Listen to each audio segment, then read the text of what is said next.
So yes, The Secret, I watched The Secret, I think in 2007, and I started to apply the gratitude journaling. Obviously I shifted my perception of life. I was like, whoa, we aren't victims of life. We are co-creators. And that was so empowering. And the practice that I put into right away was gratitude journaling, because I've always been a writer. So I was writing as if I had the things that I desired, and I did it. And Right. in 3 months, I manifested this job that I didn't even know existed. And all of a sudden I was making the money and getting, the things that I was, dreaming about and giving thanks for in my journal, I was able to access now with this new job. It was wild. So I became a believer, and, my life was proof that it works. Right. Yeah, I was a believer, boy. I'm a believer, big time. And even if I think about to go back to when we first made The Secret and when we were making the documentary, we were at the very same time practicing it so making mistakes and then getting it right and all of those kinds of things. But if I think back to then and then think about my journey from then to now and how much more that I've come to understand, it's way more. Now I don't believe, now I know. Yes. Now I know it is absolutely it. If you want to have a really good life and just do and be and have all the things you want to have, it is all based on mental and emotions. So it's that, it's not hard, it's that easy. And somehow people kind of sabotage themselves. And so every day more people become freer. And And that's what I dream about. well, I'd like to go back to the very beginning. I think it was, as I was taking notes, it was September 9th at like 9 o'clock, or the Great Awakening, 999. Um, Yeah. and I'd love for you to tell that story of, the awakening to The Secret, and then knowing you had to share it. And then I have some questions, because I'm in awe of how, just with that, I want to know more about the awakening, and then how the conviction that you had, Yeah. in spite of having no evidence to believe that at the time. They're true. Yeah. Yes. Okay. So let's go to the story first and then we can go to the conviction. So 2004 was a really rough year for me. And it kind of began with my father dying suddenly on the 1st of March. And my parents just had the greatest love affair I've ever seen. And so it was devastating to wake up one day and then just like that, he was gone. And my mother was in such grief. And that year I had a production company, and that year we were making documentaries. Well, actually, no, they're more like kind of films, but on unsolved murders, of all things. Yeah. Oh, of all things. So we had 6 of those going, and I had heaps of crews and edit suites and everything. And we really prided ourselves on the fact that we had amazing teams of people, and the production values of everything that we made and how we treated our staff. Except with this, everything that could go wrong went wrong. And I mean, I was on a frequency of grief.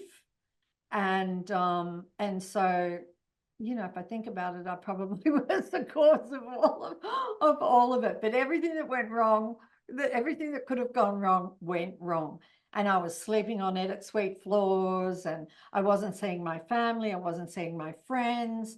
Health was in a really bad way. And then on the 9th of September, I got a phone call from my accountant saying, you're going to lose everything in 30 days because you've gone over budget.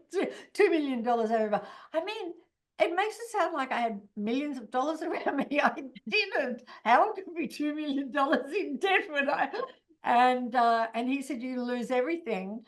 And I was just like, I fixed everything my whole life. If there'd been a problem, oh yeah, I'll fix it. And this was just overwhelming, like your whole life flashes before you.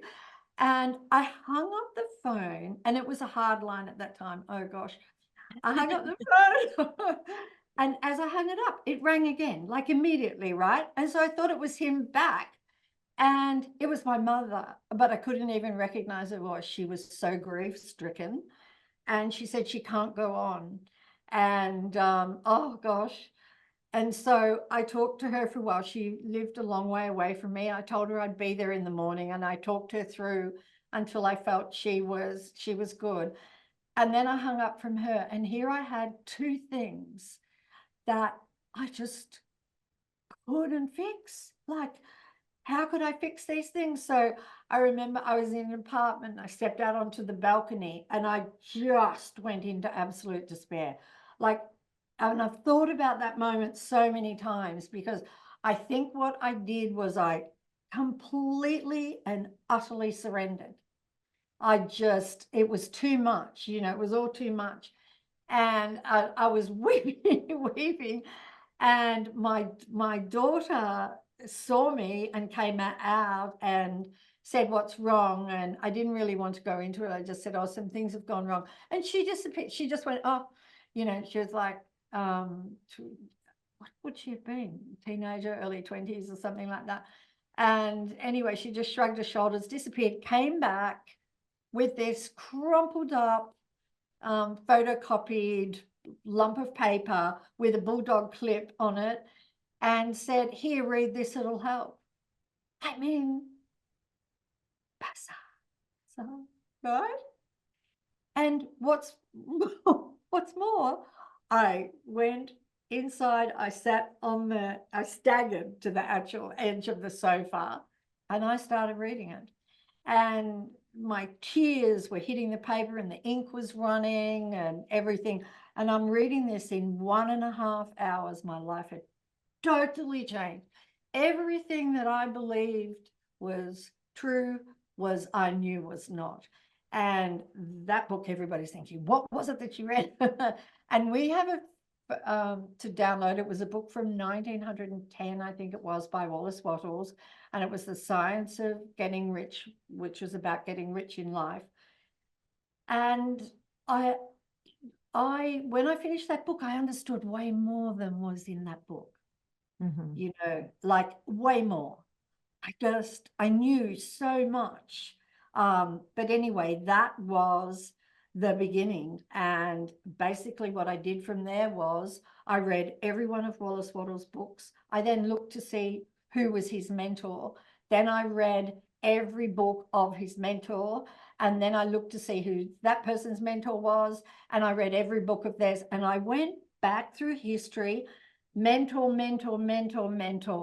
until I got to, I went all the way back to the Emerald tablet, which was thousands of years BC. Pretty far, yeah. But yeah, I just kept going back through history. And so that was what I did first. I didn't talk to anybody about it.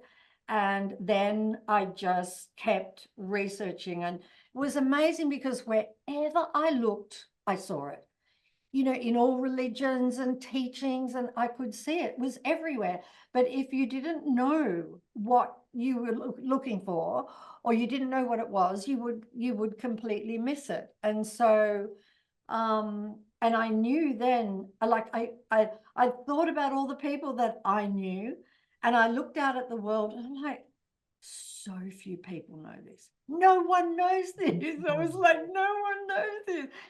And so I just was determined that I would share it with the world. And I mean, had a production company. So I did have a way of doing that.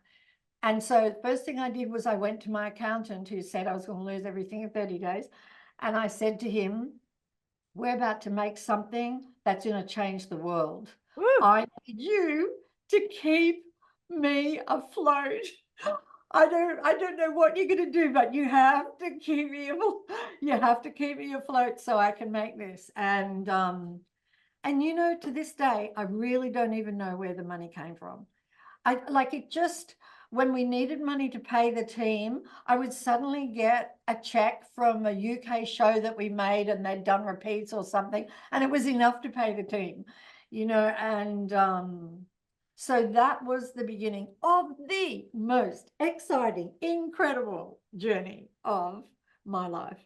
And everything that happened in the making of it could make the best ever movie. Thank you for listening to the Heal Podcast. Be sure to tune in every Thursday for more empowering wisdom and inspiring healing stories. And make sure you hit the follow button on Apple, Spotify, or wherever you listen to podcasts so you don't miss that one episode that holds the answer you've been searching for. And please rate and review us so that we can grow and reach more people. Thanks so much, and be well.